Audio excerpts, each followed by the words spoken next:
Maths module 1. Hmm. See, so the first topic is about functions. Okay, so functions में you could be asked to calculate value of one variable, calculate the value of one variable given the value of another variable. So जैसे कि suppose demand function में demand demand function आपको specifically दिया है और आपको let's say price की value दी है और आपको क्वांटिटी आइडेंटिफाई करना है या आपको क्वांटिटी दी है आपको प्राइस आइडेंटिफाई करना है तो ऐसे टाइप का एक यू नो ऐसे टाइप का एक एग्जांपल आप एक्सपेक्ट कर सकते हो मतलब I am not saying only one example such type of questions can come okay जहाँ पे सिंपल सा है देखो ये ऐसा एक फंक्शन है suppose q is equal to 200 minus 5p given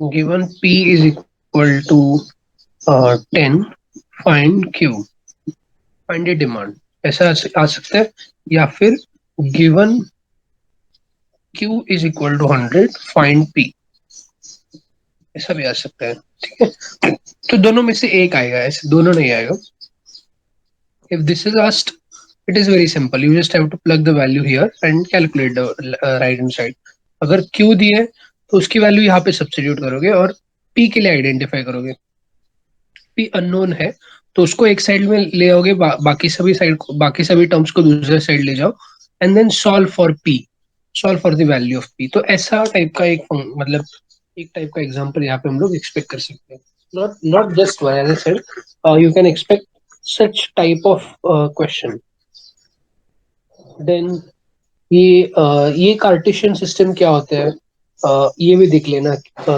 first quadrant में हम लोग जनरल मतलब दोनों एक्सेस पे पॉजिटिव नंबर्स को ये करते हैं मेजर करते हैं सेकंड क्वाड्रेंट में on the Y axis we are having negative numbers on the sorry on the x axis we are having negative numbers on the y axis we have a positive number third quadrant जो होता है जहाँ पे first quadrant का exactly opposite है यहाँ पे दोनों एक्सिस में हम लोग निगेटिव नंबर्स को क्वांटिफाई करते हैं और फोर्थ क्वाड्रेंट जो है वहाँ पे y values can are negative whereas x values are positive तो ये फोर्थ क्वाड्रेंट है और जनरली जो इकोनॉमिक हमारे थ्योरीज वगैरह है वो फर्स्ट क्वाड्रेंट में डील करती है because we generally deal with what is known as non negative quantities हम लोग सिर्फ पॉजिटिव क्वांटिटीज में नहीं डील करते हम लोग पॉजिटिव और निगेटिव सॉरी पॉजिटिव और जीरो ये दोनों तरीके के क्वांटिटीज में हम लोग डील करते हैं तो इसलिए we can say non negative quantities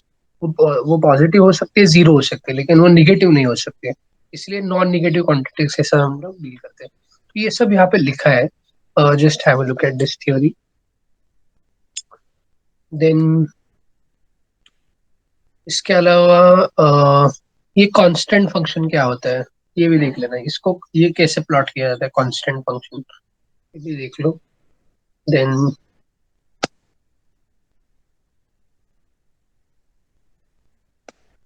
constant function के बाद डायरेक्टली इकोनॉमिक एप्लीकेशन ये वाला पार्ट स्टार्ट होता है तो इकोनॉमिक एप्लीकेशंस में सी दिस डिमांड फंक्शन का टिपिकल नेचर कैसा रहता है या how does it look exactly फिर वैल्यूज प्लग करके ये देखो यहाँ पे किया है देखो if p is equal to this find out d if d is equal to this find out p या yes यहाँ पे जैसे डिमांड फंक्शन के केस में है ऐसे सप्लाई सप्लाई फंक्शन के लिए भी हम लोग कर सकते हैं so given price find out quantity supplied when the supply function is given so likewise you will have to calculate ये छोटे छोटे क्वेश्चंस यहाँ पे आपको आ सकते हैं टोटल रेवेन्यू फंक्शन प्राइस के बीच में क्या रिलेशनशिप है how do you quantify total revenue function या how do you arrive at price when TR is given so total revenue is simply price into quantity total revenue is simply price into quantity so if you divide total revenue by quantity you will get price ये जो relationship है ये भी अच्छे से देख लो supply function के related okay price find out करो ये क्वांटिटी सप्लाई फाइंड आउट करो ये सब आ सकता है एक सिंपल सा ये भी एग्जांपल आ सकता है फाइंड आउट इक्विलिब्रियम प्राइस मतलब given given demand and supply functions, you just have to solve for maybe price या solve for maybe quantity. तो दोनों में से एक यहाँ पे आ सकता है. दो दो फंक्शंस है, उनको इक्वेट करो एक दूसरे से, because demand and supply functions will be same at equilibrium, and find out equilibrium price या equilibrium quantity. ठीक है. सो ये एक ऐसा भी एक टाइप का क्वेश्चन आपको आ सकता है. देन डिमांड और सॉरी टैक्स और सब्सिडी का एडजस्टमेंट हम लोग कैसे करते हैं. तो यहाँ पे हमने चार केसेस के बारे में बात किया था. First case when we are talking about normal demand को. Second case was when we are talking about inverted demand function. Third case was normal supply function, and fourth case was inverted supply function. So चारों cases के लिए आपको समझना है. मैंने ये आपको बोर्ड पे भी लिख के बताया था और उसका स्नैपशॉट भी भेजा है. तो आप देखो कि चार अलग अलग अलग टाइप के फंक्शंस है. तो उनके उनमें टैक्स और सब्सिडी का एडजस्टमेंट कैसे किया जाता है. तो उतना वो पार्ट मतलब आपको उधर बहुत ज्यादा कैलकुलेशन नहीं रहेगा. सिर्फ मे बी एक सप्लाई फंक्शन दिया है. If tax of ₹5 is impose, production tax of ₹5 is impose, what will be the new supply function. So आपको जस्ट राइट मतलब वहां पे लिखा है वो नया सब राइट न्यू सप्लाई फंक्शन आपको टिक करना है या चूज करना है. तो ये टैक्स और सब्सिडी दोनों के लिए. ऑलराइट. टैक्स और सब्सिडी के लिए चारों cases, regular demand regular supply function, inverted demand inverted supply function, ये चारों के टैक्स के पॉइंट ऑफ व्यू से भी समझ लेना और सब्सिडी के भी पॉइंट ऑफ व्यू से समझ लेना. ठीक है. कैसे सप्लाई फंक्शन में चेंजेस आते हैं इसकी वजह से. ऑलराइट. क्योंकि अभी इसको यहाँ पे कैलकुलेशन वगैरह बहुत बड़ा नहीं पूछा जा सकता. तो we are restricted to ask only that much कि कितना यहाँ पे टैक्स और सब्सिडी का एडजस्टमेंट होगा. नेक्स्ट टॉपिक है डेरिवेटिव का. तो डेरिवेटिव के जो सिंपल सिंपल रूल्स है, ये देख लेना डेरिवेटिव का.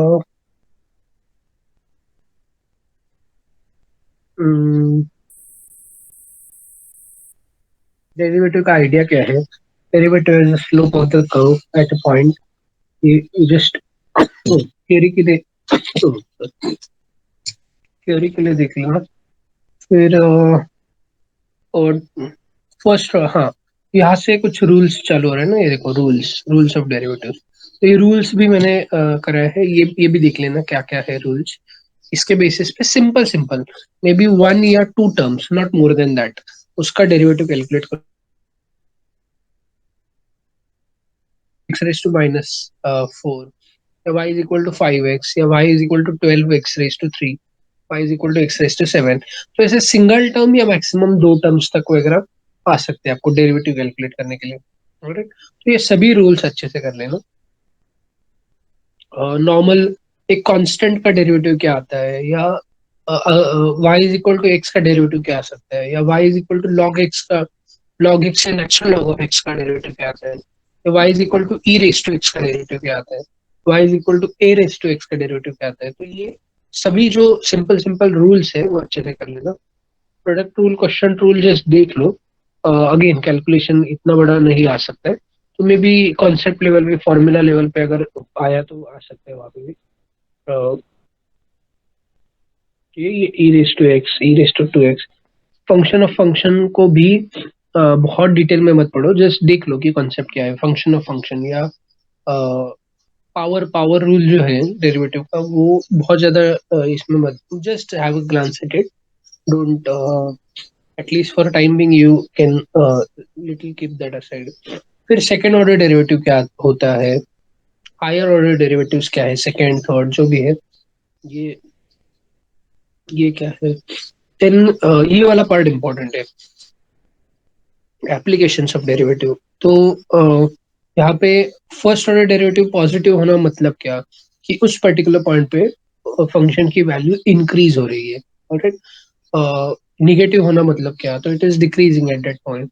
Third possibility is that when the first order derivative is zero, तो उस केस में आइदर वो ऑप्टिमम हो सकता है, वैल्यूज उस वक्त उसको हम लोग मोमेंटरीली स्टेशनरी बोलते हैं फंक्शन को. सो वो आइदर मैक्सिमम हो सकता है, मिनिमम हो सकता है, या इन्फ्लेक्शन पॉइंट हो सकता है. Alright? तो ये तीनों पॉसिबिलिटीज वहाँ पे वैलिड है when the first order derivative is zero. Maximum minimum value या रिलेटिव मैक्सिमम रिलेटिव मिनिमम हम लोग कैसे कैलकुलेट करते हैं, तो ये सब, ये भी कंडीशंस देख लेना. इन्फ्लेक्शन पॉइंट होता क्या है, तो जिसके लिए आपको फर्स्ट ऑर्डर डेरिवेटिव जीरो आना चाहिए और सेकंड ऑर्डर डेरिवेटिव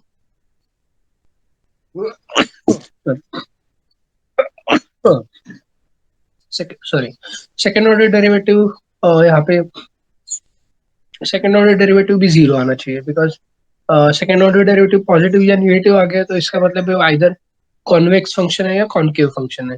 तो that is not the case when we are dealing with inflection point. तो फर्स्ट ऑर्डर डेरिवेटिव जीरो है at that particular point, but उसके लेफ्ट हैंड साइड में और right hand side में, दोनों साइड में जो फर्स्ट ऑर्डर डेरिवेटिव है वो आइदर पॉजिटिव है या निगेटिव है. दोनों जगह पे आइदर पॉजिटिव है या फिर दोनों जगह पे निगेटिव है. तो अगर ऐसा है तो उसको आप इन्फ्लेक्शन पॉइंट बोलते हो. ये भी आइडिया समझ लेना इन्फ्लेक्शन पॉइंट क्या होता है. फंक्शन ये ऐसा भी आ सकता है कि you know, and please pay attention to what is asked. alright, just a minute. या what is given उस पे भी थोड़ा ध्यान दो. अभी क्या है, there are certain constraints which we are facing, like you cannot use uh, certain notations. जैसे कि सपोज अभी मुझे x raised to 5 लिखना है, तो x raised to 5 ऐसे सुपरस्क्रिप्ट में मैं वहां पे नहीं लिख पा रहा हूँ.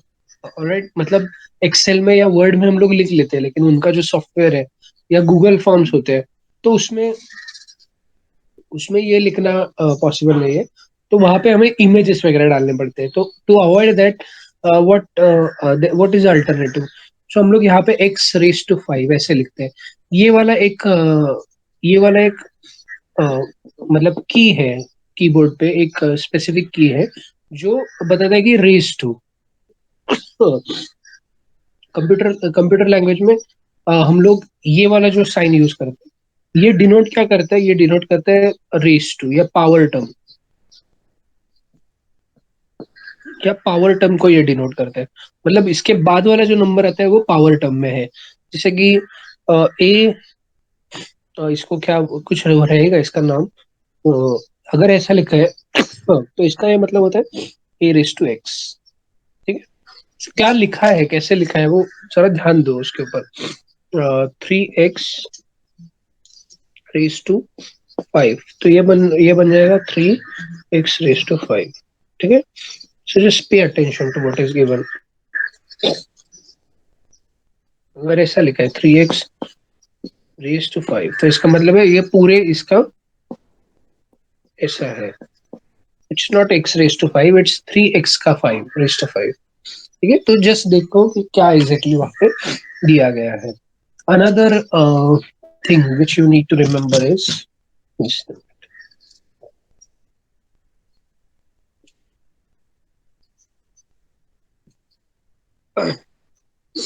लॉग. लॉग के रिलेटेड जो फॉर्मूला है डेरिवेटिव का, वो क्या है, y is equal to log of x to the base e. Log of x to the base e, इसका dy बाई dx आता है 1/x. बराबर ना, ये रूल है. इसको आइदर ऐसे लिख सकते हो आप, या फिर इसको ऐसे भी लिख सकते हो. L N stands for natural log of x, और ये भी यही बता रहा है. जनरली जब ये लॉग टर्म हम लोग यूज करते हैं ना, लॉग ऑफ 100 ऐसे ऐसे जब यूज करते हैं, तो इसका मतलब है बेस 10 रहता है. अगर कुछ नहीं दिया है तो बेस 10 वहां पे रहता है. ऑलराइट, बट क्योंकि हम लोग यहाँ पे ये वाला log x to the base e use कर रहे हैं, this is nothing but natural log, इसको नेचुरल लॉग बोला जाता है. ऑलराइट, तो ये इसका डीवाई बाई डी एक्स आता है 1/x. तो रूल में जो आपको डेरिवेटिव में कभी भी लॉग लिखा लिखा जा रहा है ना, तो वो टू द बेस ई ही लिया जा रहा है. ऑलराइट, तो even though it is written like this L O G या एल एन लिखा है, दोनों का यहाँ पे मतलब सेम ही है. ठीक है, but otherwise the two have different meanings. ठीक है, क्लियर है, यहाँ तक क्लियर है whatever I am trying to convey. Yes, sir. Okay, कुछ डाउट है तो पूछो।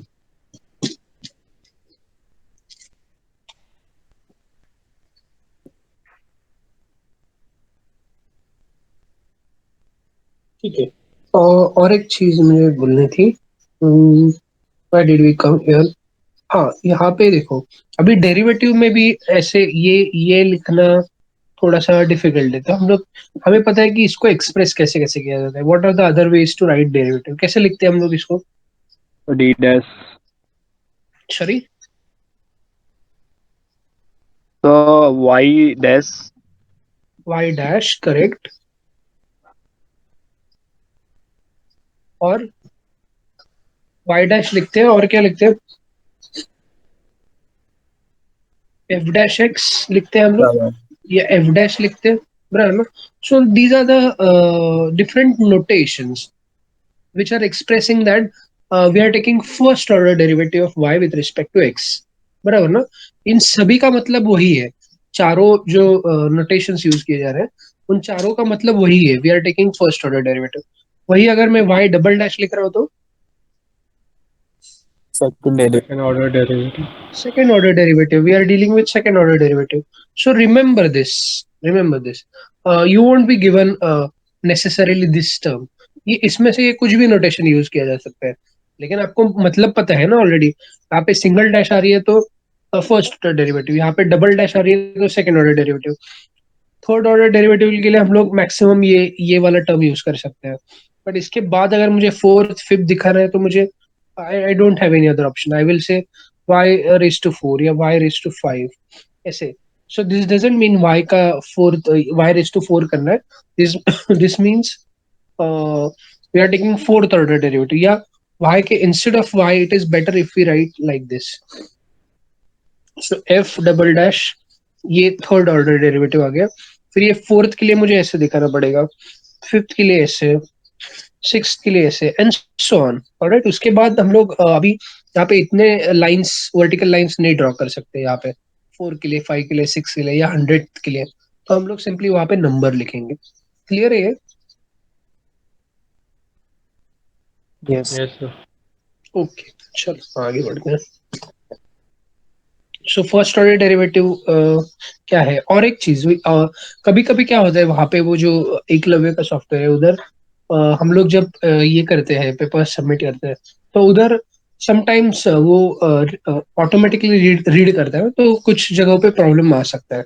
जैसे कि सपोज अगर ऐसा है, F dash x, we do verify, don't worry about the the mistakes and all that, we take care of that. Proof reading वगैरह भी होता है। बट इन मतलब ऐसा मैंने देखा कि सपोज ये वाला जब साइन आता है यहाँ पे, I am referring to this particular sign, ये वाला जब साइन आता है, तब वो सिर्फ लेफ्ट हैंड साइड ही कंसिडर करता है, वो इतना ही लेते हैं, और इसके राइट हैंड साइड का पूरा इग्नोर करता है।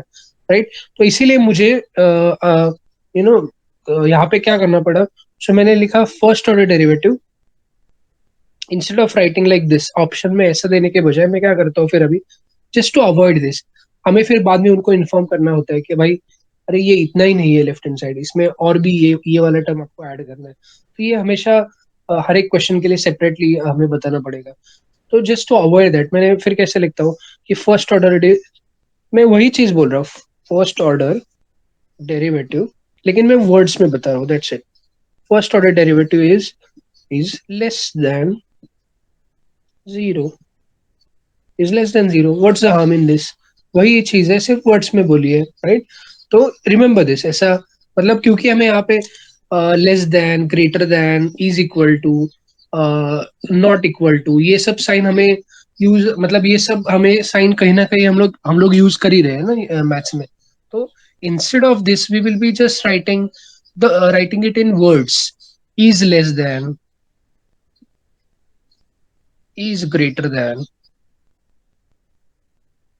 is equal to, is not equal to, is indefinite, is indefinite, ऐसे वर्ड्स में लिखा जा रहा है।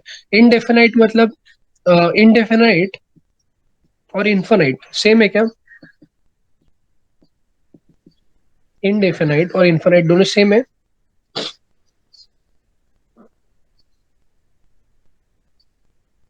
are they one and the same, these two things?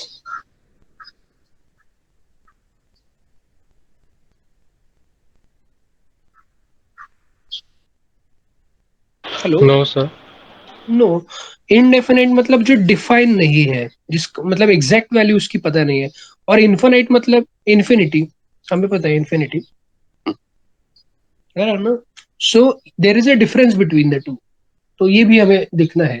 कभी कभी क्या होता है, अभी देखो, it's greater than one, it's less than one, it's equal to one, फिर फोर्थ ऑप्शन क्या दे, तो फिर वहां पे इनडेफिनेट दिया जाता है। ठीक है, तो ऐसा नहीं कि इनडेफिनेट ऑप्शन हमेशा गलत ही होगा, बट मतलब फोर्थ, क्योंकि हम लोग तीन ऑप्शंस नहीं दे सकते, तो वहां पे मे बी फोर्थ ऑप्शन भी दिया जा रहा है। But it's not, it doesn't mean that indefinite will always it will be useless, ऐसा नहीं है. So sometimes it can have a meaningful thing also. So just pay attention to all that. Pay attention to all that. कि indefinite है, infinite है, exactly what are we trying to convey. So try to read between the lines also when you're attempting the question. Alright, तो ये हो गया, फिर आगे क्या है? हम्म, हाँ, ये भी इम्पोर्टेंट है, ये देखो, सेकेंड ऑर्डर डेरिवेटिव और फंक्शन का कर्वेचर, इसके बारे में क्या हमने सीखा है कि जब फर्स्ट ऑर्डर डेरिवेटिव पॉजिटिव रहते हैं, तो we say that function is convex from below. Function is convex from below. Generally मतलब ऐसे ही बोला जाता है, फ्रॉम बिलो या convex with reference to the origin, ऐसा लिखा जाता है. तो सॉरी, सो ये देखो, कॉन्वेक्स फंक्शन कैसा होता है, ये ऐसे टाइप का कॉन्वेक्स फंक्शन है, इसको हम कॉन्वेक्स फंक्शन बोलते हैं. ठीक है, तो यहाँ पे अगर हमने ओरिजिन से देखा या बिलो से देखा तो ये कॉन्वेक्स फंक्शन है, अगर ऊपर से देखा तो कॉनकेव फंक्शन है. तो सॉरी, यहाँ पे first order derivative is negative, then it became zero, then it started increasing. So यहाँ पे फर्स्ट ऑर्डर डेरिवेटिव निगेटिव से जीरो बन रहा है और फिर वहां पे पॉजिटिव बन रहा है. तो फर्स्ट सेकेंड ऑर्डर डेरिवेटिव यहाँ पे क्या है, सेकेंड ऑर्डर डेरिवेटिव यहाँ पे पॉजिटिव है. क्यों सेकेंड ऑर्डर डेरिवेटिव पॉजिटिव है? Because as x is increasing the first order derivative is also increasing. First order derivative is also increasing, तो इसको कॉन्वेक्स फंक्शन बोला जाता है.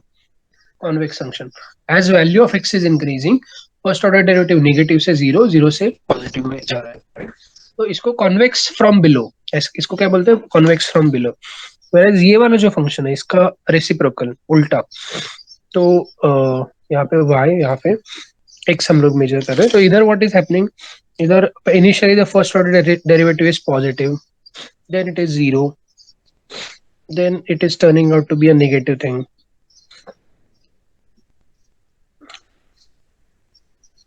राइट, पॉजिटिव से जीरो, जीरो से नेगेटिव. तो यहाँ पे as as the value of x is increasing, the first order derivative is decreasing. So I can say here as x is increasing, first order derivative is decreasing, right? So this is a concave function from below, concave function from below. All right, ये हमने already बताया है ना, तो remember these two conditions also. If you want, you can take a screenshot of this also.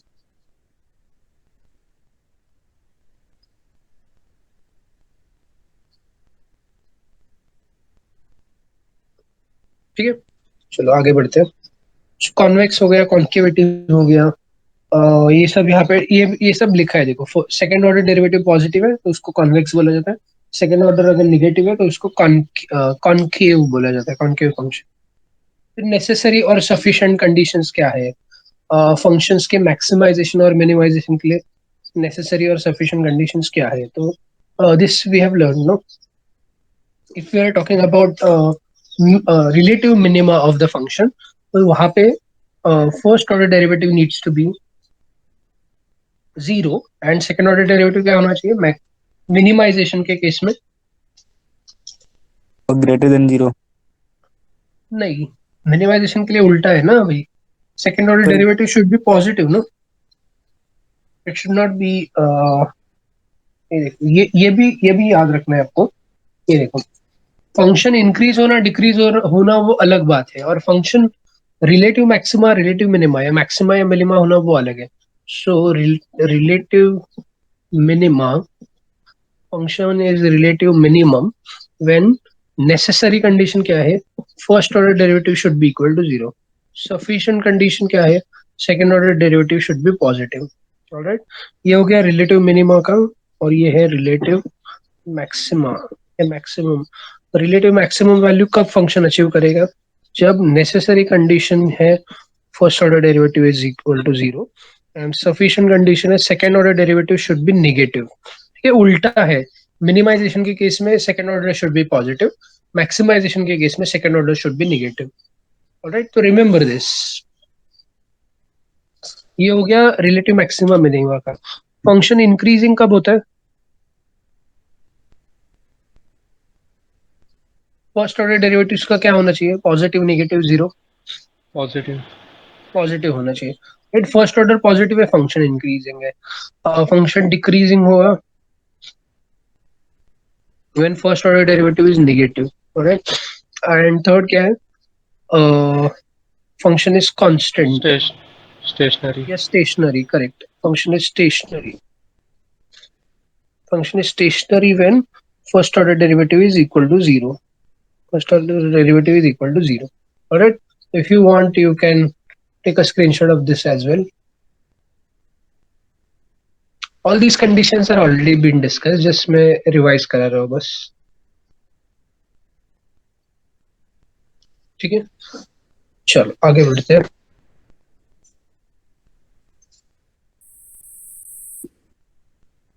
Alright, ये हो गया। Then so you could be given a function, original function you could be given। So pay attention to what is given।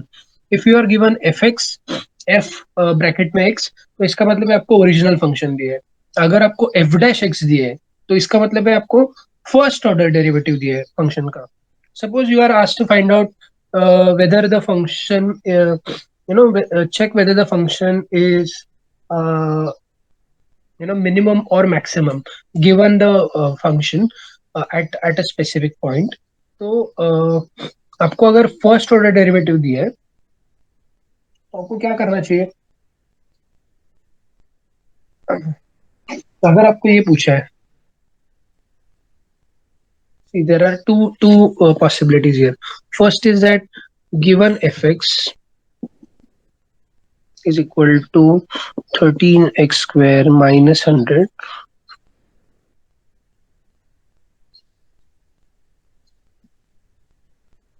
So it's simple. whether We the have to take dy of dx of fx. So we will get value of x, and at that point it will be stationary. Then we have to substitute value of x in the original function. Then we will get whether it's correct, correct। So here you are given original function, isn't it? आपको क्या करना है, पहले first order derivative लेना है इसका। So first order derivative क्या आएगा, 26x, no, 26x। Is this sufficient to state whether the function is maximum or minimum? no, Is this sufficient? No।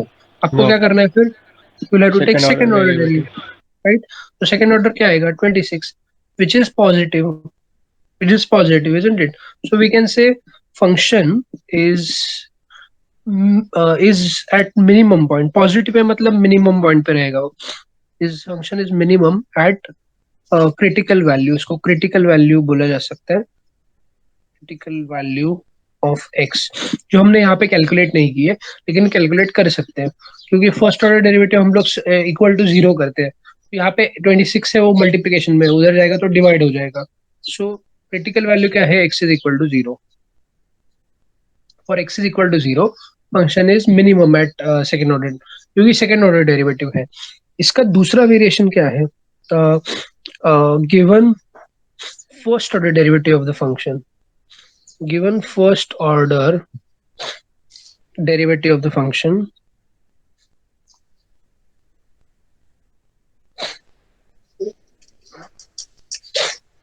First order derivative क्या है, यहाँ पे f डैश x है, just look at the difference. यहाँ पे F x दिया है, यहाँ पे एफ डैश एक्स दिया है. So f dash x is equal to let's say 23x minus 25. ठीक है, just a minute.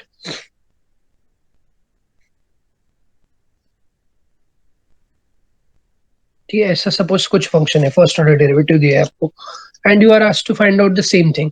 Check whether the function is maximum और minimum at the given value of x. ठीक है, तो उस केस में आपको क्या करना है, आपको सेकंड ऑर्डर डेरिवेटिव इसका लेना है. फर्स्ट ऑर्डर ऑलरेडी दिया है, तो यहाँ पे आपका ये वाला स्टेप है वो अभी करने की जरूरत नहीं, because you are not given the original function, you are given the first order derivative. तो फर्स्ट ऑर्डर दिया है, तो आप डायरेक्टली उसका सेकंड ऑर्डर ले लो. सेकंड ऑर्डर क्या आएगा, -2, -2. right, which is negative. So now we can say function is maximum at critical value of x, जो कि critical value से हमें लेना देना नहीं है फिलहाल, because we just have to tell them whether the function is achieving relative maxima या relative minima, इतना ही बताना है आपको. आपको सेकेंड ऑर्डर डेरिवेटिव करना है, लेकिन ये देखो कि आपको ओरिजिनल फंक्शन दिया है या फर्स्ट ऑर्डर डेरिवेटिव दिया है. फर्स्ट ऑर्डर डेरिवेटिव दिया है तो आपके स्टेप्स एक ही स्टेप में आपको मिल जाएगा आंसर. अगर ओरिजिनल फंक्शन है तो आपको 2 स्टेप्स यहाँ पे लगेंगे. ठीक है, तो रिमेम्बर दिस. इसके भी चाहिए तो स्क्रीनशॉट ले सकते हो.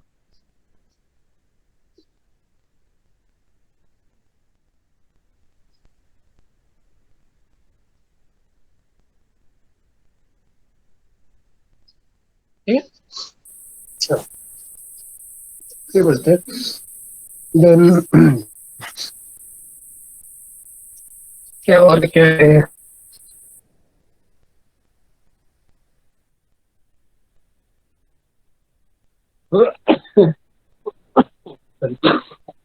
हाँ, so concept of marginal cost या मार्जिनल रेवेन्यू, इसके ऊपर भी क्वेश्चन आ सकता है.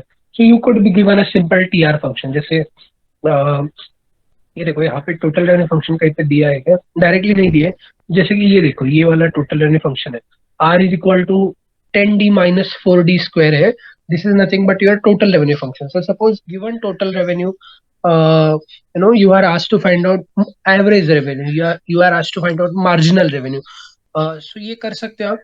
एवरेज रेवेन्यू क्या आएगा, how do you calculate average revenue when the total revenue is given. How do you arrive at AR when TR TR is divided by given? Q. Correct. TR divided by quantity. So here, how are we measuring quantity? ये जो Like for which function I am not able to see. this R is equal to 10d minus 4d square. So it will be 10d minus 8d divided by d. 10 d divided by d minus 4d square divided by d, right? मतलब total revenue. Acha, so okay, I saw that. Acha, R dash wala function. Sorry, sir, my mistake. हाँ. So no. First order derivative. When do you take first order derivative? When you are dealing with marginal quantities, or when we are dealing with marginal functions. When you are asked to find out average revenue, as you said, average revenue is total revenue divided by quantity, isn't it? So you don't have to take first order derivative. You just have to divide all the elements that are there in the total revenue function by the quantity, right? So 10d को मैं d से divide करूंगा. अभी यहाँ पे d is a notation for quantity. अगर q notation रहेगा तो मैं उसको q से divide करूंगा. Alright. So given total revenue, if you are asked to find out average revenue, you simply divide TR by quantity. Alright. Same way, if you are asked to find out marginal revenue, then what will you do? Then you will have to take the first order derivative. So here, dividing it simply by d will not help, or by quantity will not help.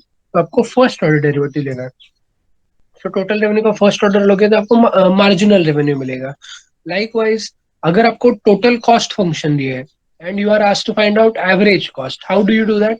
Average cost is basically total cost divided by quantity, right? Same way अगर आपको marginal cost पूछा है तो you will have to take first order derivative of total cost with respect to quantity. Clear है? Is this clear? Yeah, yes, sir. Yes, sir. So revise this.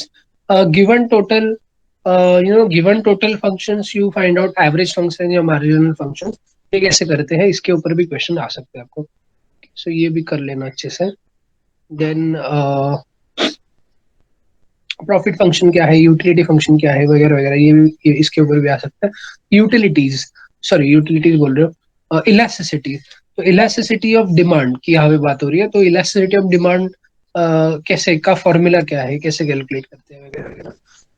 Given P, what will be the elasticity. इसमें simple simple simple question है यहाँ पे.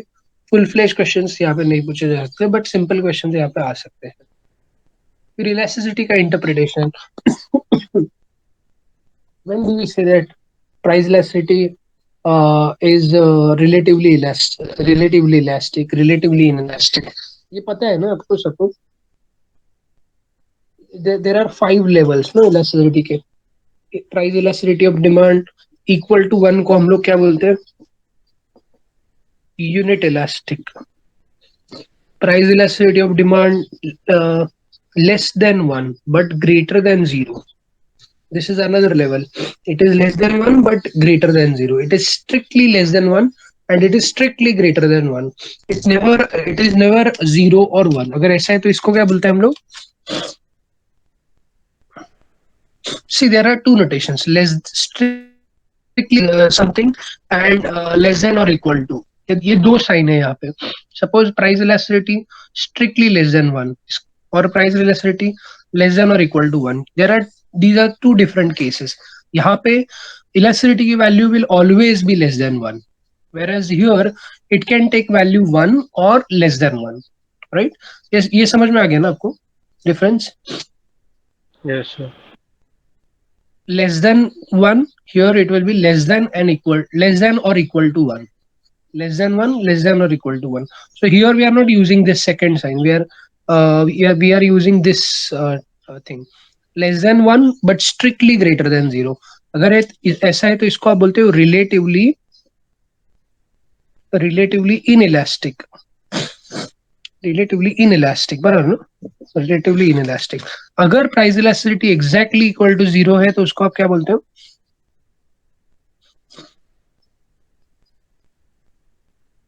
Perfectly inelastic. बराबर ना, perfectly inelastic.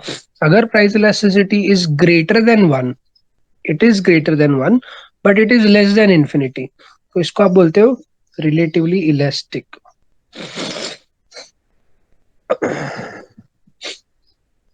और price elasticity exactly infinity है तो इसको आप बोलोगे परफेक्टली इलास्टिक.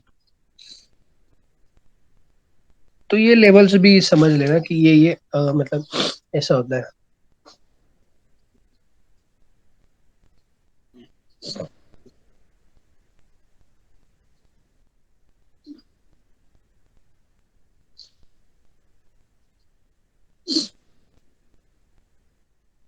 स्क्रीनशॉट चाहो तो आप ले सकते हो.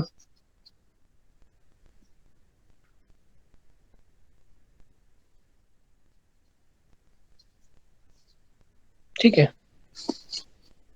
तो ये है. इसके बाद और क्या क्या है, प्राइस इलास्टिसिटी ऑफ डिमांड क्या होता है, सप्लाई क्या होता है, कॉन्सेप्ट देख लो. Then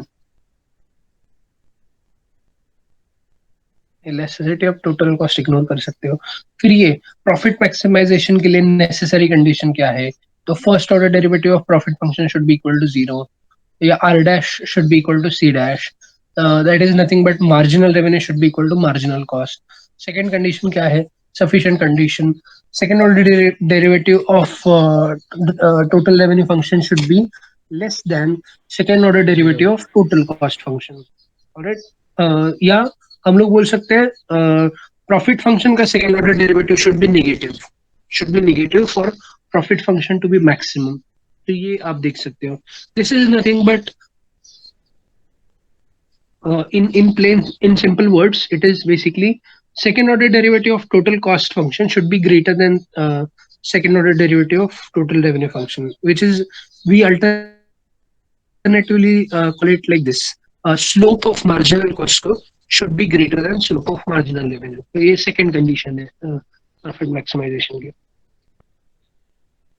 So necessary condition is MR is equal to MC. Sufficient condition is that slope of marginal cost should be greater than slope of marginal revenue. तो यही सब है, ये देख लेना. इसमें भी फुल फ्लैश क्वेश्चन आगे नहीं आएंगे, बट कॉन्सेप्ट लेवल पे डेफिनेशन वगैरह ये सब अच्छे से कर लेना.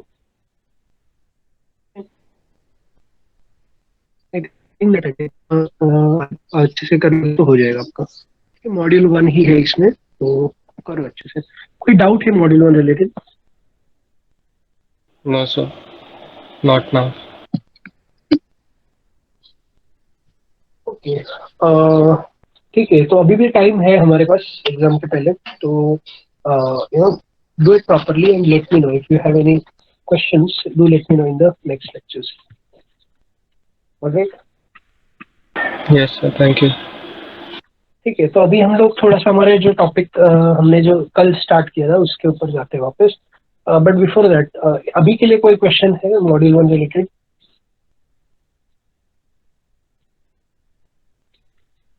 No, sir.